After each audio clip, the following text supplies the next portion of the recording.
సజీవుడైన మన ప్రభు అయిన మన రక్షకుడైన యేసుక్రీస్తు నామంలో మనకందరికి శుభములు. జీవము గల దేవుని యొక్క వాక్యము ఎల్లప్పుడూ నిలుచును. వాక్యము ద్వారా దేవుడు మనల్ని కట్టాలని, పోషించాలని, పెంచాలని, వాక్యములో మనము ఎదగాలని దేవుని యొక్క చిత్తము అయి ఉన్నది. మొదటి పేతురు పత్రిక 1వ అధ్యాయము 10వ వచనంలో ఈ మాటను మనము మీకు కలుగు ఆ కృపను గూర్చి ప్రవచించిన ప్రవక్తలు ఈ రక్షణను గూర్చి పరిశీలించచ్చు.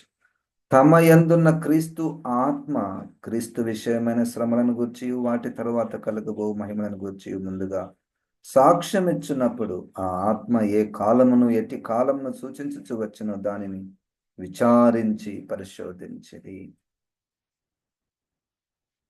తమలో ఉన్నటువంటి ప్రవక్తలు, తమలో ఉన్నటువంటి క్రీస్తు తమకే చెప్పాడు. ఏం చెప్పాడంటే, భవిష్యత్తులో నేను పుట్టబోతున్నాను, నేను శ్రమల గుండా వెళ్ళబోతున్నాను, నేను మరణిస్తాను, మరణించిన తర్వాత నేను మహిమలో ప్రవేశిస్తాను. ఇది ప్రవక్తలకు బయలుపరచబడినటువంటి విషయం. మరి ఈ విషయాన్ని సంఘ విశ్వాసులకు చెప్పడానికి గల కారణము ఏమిటి? యేసుక్రీస్తు చనిపోతాడు, శ్రమల గుండా వెళ్తాడు, తర్వాత పునరుద్ధరణుడైతాడు, తండ్రి యొద్దకు చేర్చబడతాడు అన్న విషయాలు విశ్వాసులకు చెప్పడానికి గల కారణం ఏంటంటే, ప్రస్తుతము ఈ విశ్వాసులు కూడా చెదరినటువంటి వారుగా, యాత్రికులుగా ఆయా ప్రాంతాలలో శ్రమల గుండా వెళ్తూ ఉన్నారు. శ్రమల గుండా వెళ్తూ ఉన్నారు కాబట్టి యేసుక్రీస్తుని మాదిరిగా చూపించి, మీరు అదే మార్గాన్ని ప్రభు కూడా మనకు చూపించాడు. కాబట్టి కొంచెము కాలము, ఈ పదం కూడా ఇంపార్టెంట్. పేతురు గారికి కొంచెము కాలము శ్రమలు సహించుట. మొదటి పేతురు పత్రిక 3వ అధ్యాయము 1-2 వచనాలు. అటువలే స్త్రీలారా మీరు మీ స్వపురుషులకు లోబడి ఉండుడి.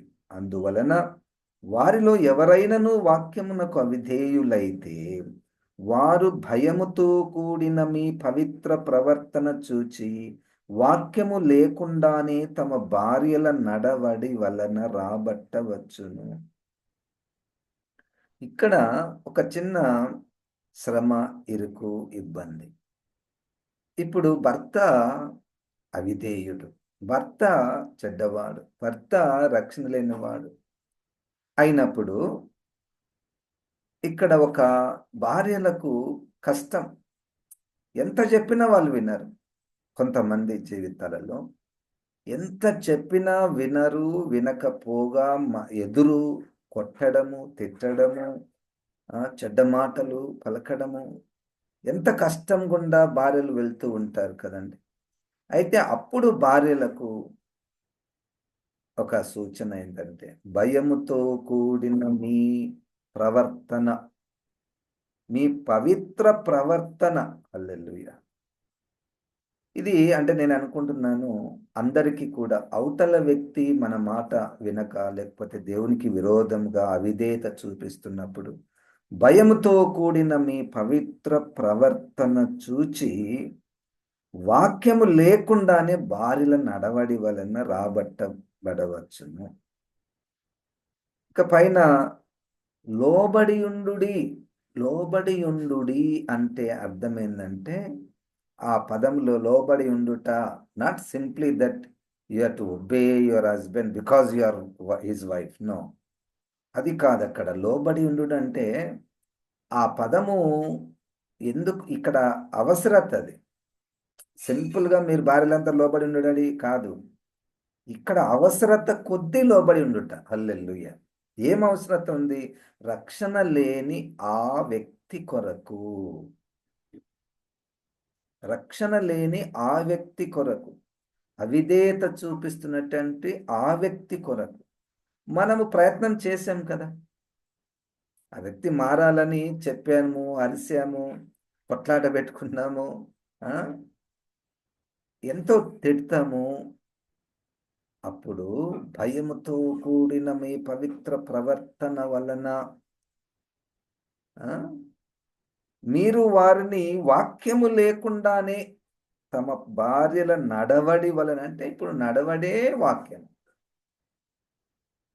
లోబడి ఉండుట, లోబడి ఉండుట అంటే ఆ ఇక ఎదురు పోకుండా ఇతరులను మార్చడంలో ఒక ఆయుధం ఏంటంటే మనము మారడం.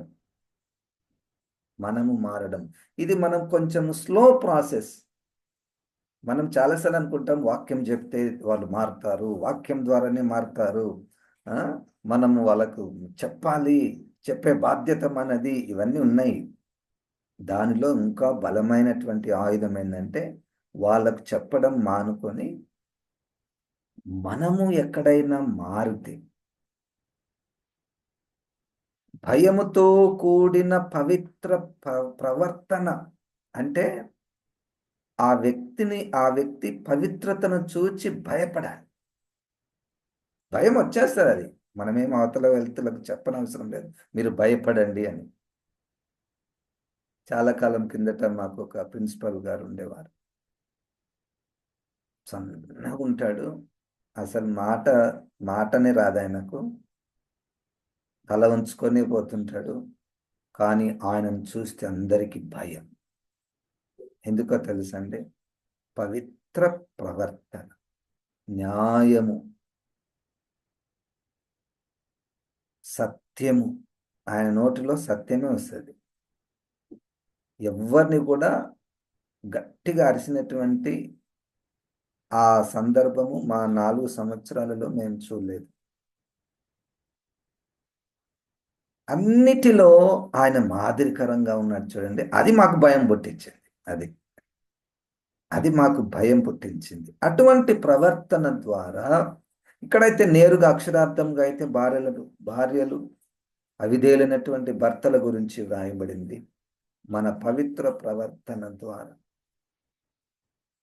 అట్లే ఒకవేళ భార్యల విధేయులైతే భర్తలు కూడా పవిత్రమైనటువంటి ప్రవర్తన, భయముతో కూడినటువంటి పవిత్రమైనటువంటి ప్రవర్తన వలన వారిని రాబట్టవచ్చు.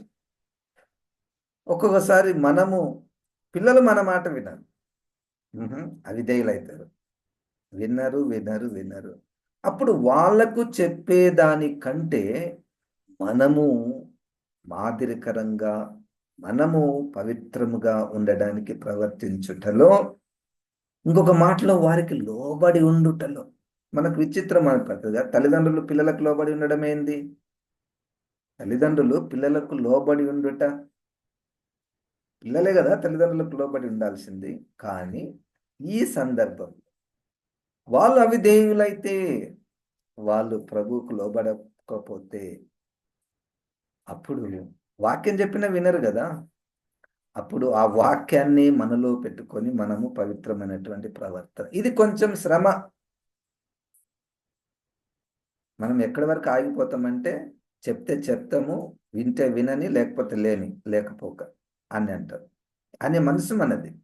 మనం చెప్పే వరకు చాలా సంతృప్తి పడతాం. నేను వాక్యం చెప్పానయ్యా వాళ్ళ ఇష్టము, వాక్యం చెప్పాను, లోబడితే రక్షించబడతారు, లేకపోతే లేదు. ఆడి వరకు మనం చాలా సంతృప్తి పడి ఉంటాం. కానీ ఈరోజు ఇంకొక మెట్టు ఎక్కాలని పరిశుద్ధాత్మ దేవుడు గుర్తు చేస్తున్నాడు. అవిధేయులైనటువంటి వారిని ప్రభు దగ్గరికి నడిపించుటలో మనము పవిత్రముగా ఉండుట. మనము పవిత్రము. చాలా మంది కంప్లైంట్, మా పిల్లలు మా మాట వినడం లేదు. అయితే ఆ డైరెక్షన్ని ఇటువైపు తిప్పాలి. ఇప్పుడు ఆ డైరెక్షన్ని ఇటువైపు తిప్పి నేనే పవిత్రంగా జీవిస్తా. టైం పడుతుందండి, టైం పడుతుంది. మనకు అది జరగదా అన్నటువంటి ఆలోచన కూడా వస్తుంది. కానీ ఇది వాక్యము, దేవుడు తప్పకుండా జరిగిస్తాడు. దేవునికి స్తోత్రం. 9వ వచనంలో, మొదటి పేతురు పత్రిక 3వ అధ్యాయము 9వ వచనము, ఆశీర్వాదమునకు వారసులవుటకు మీరు పిలువబడితిరి కనుక కీడుకు ప్రతి కీడైనను, దూషణకు ప్రతి దూషణైనను చేయక దీవించుడి. ఒకరు మనకు కీడు చేశారు, నా జీవితంలో అయితే చాలా మంది చేశారు. నీ జీవితంలో ఊహించుకుంటే నీ జీవితంలో చాలా మంది నీకు కీడు చేశారు. దానికి ఇప్పుడు రెస్పాన్స్ ఏంటి? దీవించుట కష్టం. మనసు రాదు. మనసు రాదు. ఇక్కడనే మనకు ఆ కష్టం, ఆ శ్రమ, ఇది సరే ఇదంతా ఈ పద్ధతి ఏంటి అంటే ఇది క్రీస్తు చూపించిన పద్ధతి. ఇది క్రీస్తు నడిచినటువంటి మార్గము. నాకు కీడు చేశారు, నన్ను దూషించారు సార్ నిష్కారణంగా. నేను ఏం చేయకపోయినా నా మీద నింద వేశారు. అప్పుడు దూషణకు ప్రతి దూషణ చేయక, కీడుకు ప్రతి కీడు చేయక, అక్కడ వరకు బాగానే ఉంది. అక్కడ వరకు బాగానే ఉంది. వాళ్ళు ఇంత కీడు చేశారు, ఇంకా నేనైతే కీడు చేయనులే, అక్కడ వరకు బాగానే ఉంది. ఇంకొక మెట్టు, పైన మెట్టు, దీవించండి. దీవించుట అనగా వారి రక్షణను కోరుకొనండి, వారి క్షేమమును కోరుకొనండి. దేవుడు వారిని దీవించులాగున, దేవుని దీవెన బిగిన్స్ విత్ ద సాల్వేషన్. హల్లెలూయా. ఎందుకు నీకు కీడు చేశాడు? కీడు చేసిందామె, రక్షణ లేదు కనుక దేవా ఈ బిడ్డకు రక్షణ దయచేయమని దీవించును, క్షేమమును దయచే. ఇది శ్రమ. ఈ ఈ ఈ అలవాటు ఇప్పటి వరకు మనం క్రైస్తవ విశ్వాస ప్రయాణంలో పోతున్నాం కదా, మనల్ని ఇబ్బంది పెట్టిన వారి గురించి ప్రార్థన చేసే అలవాటు ఉందా? మనము చాలా మంది రోగుల కొరకు ప్రార్థన చేస్తుంటాం కదా, ఒక లిస్ట్, అది అలవాటు అయిపోయింది. బాగాలేదు సార్, ఎంత దుఃఖంలో ఉన్నారు, ఎంత బాధలో ఉన్నారు, మనం ప్రార్థన చేద్దాం. అట్లే ఇంకొక లిస్ట్ కూడా మనము నిదానంగా కూర్చొని, ఒంటరిగా కూర్చొని, నాకు ఎవరెవరు ఇబ్బంది పెట్టారు నా లైఫ్లో, నా బంధువులలో ఒక 10 మంది వస్తారు. నా విషయం, నీ విషయంలో నీ బంధువులలో ఎంతమంది నీకు కీడు చేశారు? సంఘ విశ్వాసులు, సేవకులు నన్ను ఇబ్బంది పెట్టారు, వాళ్ళని లిస్ట్ పెట్టుకొని ఒక లిస్ట్ రాసుకుంటే బాగుంటుందేమో. ప్రాక్టికల్ నిజముగా నీకు కీడు చేసినటువంటి వారి లిస్ట్, రోగుల లిస్ట్ ఉంది మన కాడ, రాసుకుంటాం మనం. అట్లే ఇంకొక లిస్ట్, మనల్ని దూషించిన వారు, మనకు కష్టం తెప్పించిన వారు, మనల్ని ఇబ్బంది పెట్టిన వారు, హల్లెలూయా, లిస్ట్ చేసుకొని మీరు ప్రార్థన చేయడం ప్రారంభిస్తే అది దేవునికి హితమగును. దేవునికి హితమగును అంటే దేవునికి చాలా సంతోషం. మన దేవుణ్ణి మనం సంతోష పెట్టుట ఈజ్ ఈక్వల్ టు ఆరాధన చేయుట. చేయండి, అది మీరు చాలా బాగుంటుంది. నేనైతే రాసుకోలేదు కానీ చేస్తాను నేను. కానీ ఇప్పుడు నేనే చెప్పాను కదా, నేను రాసుకుంటా, ఒక బుక్లో రాసుకుంటా. నా బంధువులలో నన్ను ఎవరు ఇబ్బంది పెట్టారు, కష్టపెట్టారు, దూషించారు, అన్యాయం చేశారు, నా పట్ల అబద్ధం ఆడారు, నన్ను నష్టం చేశారు, నాకు రానీయకుండా చేశారు, ఈ విశ్వాసులలో నేను ఏం చేయకపోయినా నాకు అన్యాయం చేశారు, నా మీద అబద్ధం చెప్తున్నారు, ఈ సేవకుడు నన్ను ఎంత ఇబ్బంది పెట్టాడు, ఈ సేవకులు నన్ను ఎంత ఇబ్బంది పెట్టారు అని వాళ్ళ లిస్ట్ అంతా కూడా రాసుకోండి. రాసుకుంటే అది బాగుంటుంది. ఇది మనకు వాక్యానుసారంగా అయితేనే చేయండి, లేకపోతే చేయక. 11వ వచనం, సారీ, దీవించండి.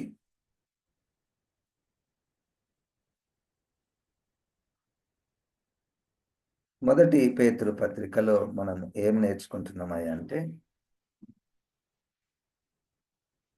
శ్రమల తర్వాత మహిమ. శ్రమల తర్వాత మహిమ, అది ఒక క్రమము. యేసుక్రీస్తు మనకు చూపించినటువంటి మార్గం. దేవునికి స్తోత్రం. తర్వాత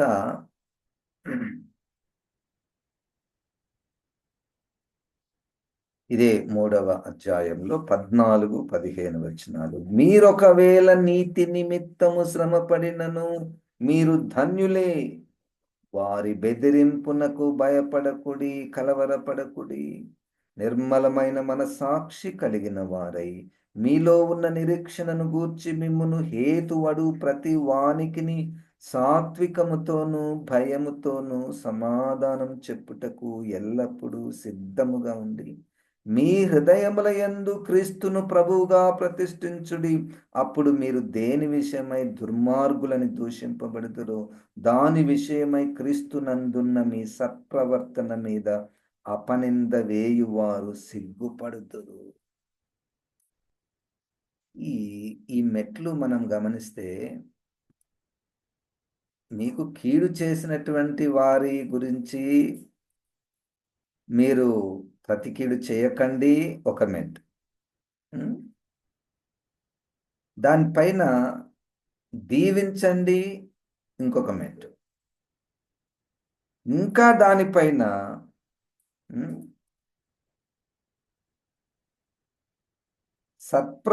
మీ సత్ప్రవర్తన మీద అపనింద వేయువారు. అంటే ఇంతకుముందు మనము చూసుకున్నాం కదా, భార్యల సత్ప్రవర్తన వలన భర్తలను రాబట్టవచ్చు. అసలు ఈ సత్ప్రవర్తన మీద కూడా నింద. ఏంది? ఈమెకు అంత భక్త్యా? ఈమెనే పరిశుద్ధురాలా? ఈయననే పరిశుద్ధుడా? శత్రువులను దీవిస్తే ఇంకా పరిశుద్ధత అయిపోతారా?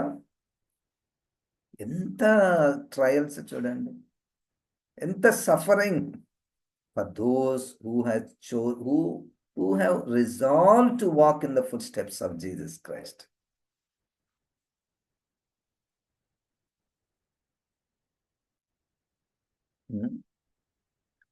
మీరొకవేళ నీతి నిమిత్తము శ్రమ పడినను మీరు ధన్యులే. నీతి నిమిత్తము శ్రమ,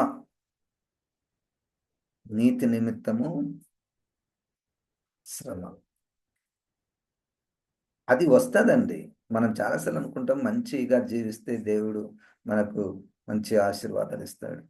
నీతిగా ఉంటే ఏ కొదువ ఉండదు. నీతిగా ఉంటే మనం చాలా సంతోషంగా ఉంటాం. ఇక్కడ నీతికి కూడా ఆటుపోట్లు. నీతిని కూడా నిందించేవారు ఉన్నారు, సత్ప్రవర్తనను నిందించేవారు ఉన్నారు, పరిశుద్ధతను హేళన చేసేవారు ఉన్నారు. పరిశుద్ధతను హేళన చేసేవారు ఉన్నారు. నీతిమంతులను వెర్రివారిగా చూసే దినములలో మనం జీవిస్తున్నాం. ఇప్పుడు సాధారణంగా మన సమాజంలో కొంతమంది మంచి మంచి మంచి పర్సనాలిటీ కలిగినటువంటి వారిని నేను చూసినప్పుడు వాళ్ళు చెప్పే మాటలు ఏందని తెలుసా అండి? ఇప్పుడున్న రాజకీయ వ్యవస్థలో నీతిగా జీవిస్తే గెలుచుట 0% అంట. నీతిమంతులు ఎలక్షన్స్ లో గెలుచుట 0, గెలవరు. అంత అంత నీతి ఇన్ జనరల్ కూడా నీతి అవుట్ అయిపోయింది. ఒకవేళ ఎవరైనా గట్టిగా నిలబడ్డారు అనుకో, నేను నీతిగా జీవించాలని, ఇక వారిని కార్నర్ చేసేస్తారు, పక్కన పెట్టేస్తారు, అవమానిస్తారు. ఎందుకయ్య అట్లా ఉంటావు? నీతిగా ఉంటావు, పరిశుద్ధంగా ఉంటావు, ఎవరిని ఏమన్నావు, కీడుకు ప్రతి కీడు ఏం చేయవు, ఏం లాభము? రా మా గుంపులోనికి రా, మా గుంపులోనికి రా. ఇక్కడ కూడా అవినీతి ఎప్పుడు ఉండదు, అవసరం వచ్చినప్పుడే అవినీతి చేస్తాం మేము అన్నట్టుగా. అవసరం వచ్చినప్పుడు అవినీతి చేస్తాము, క్రీస్తు కొరకు అవినీతి చేస్తాము. ఇది ఎంత భయంకరమైనటువంటి విషయం. గనుక నీతిమంతులారా జాగ్రత్తగా ఉందాం. ఇక్కడ నేను చాలా మందిని నీతిమంతులుగా చూస్తున్నాను. వాళ్ళకి ఒకటే వల వేస్తారు, వాళ్ళని పడగొట్టడానికి. ఈ నీతిమంతులకు శోధనలు ఏంటంటే అధికార దాహంను చూపిస్తారు. అధికార దాహంను చూపిస్తారు. వీళ్ళు అధికారంటే ఇక నువ్వు అక్కడ పోయిన తర్వాత అవినీతి పనులు చేయవలసినదే.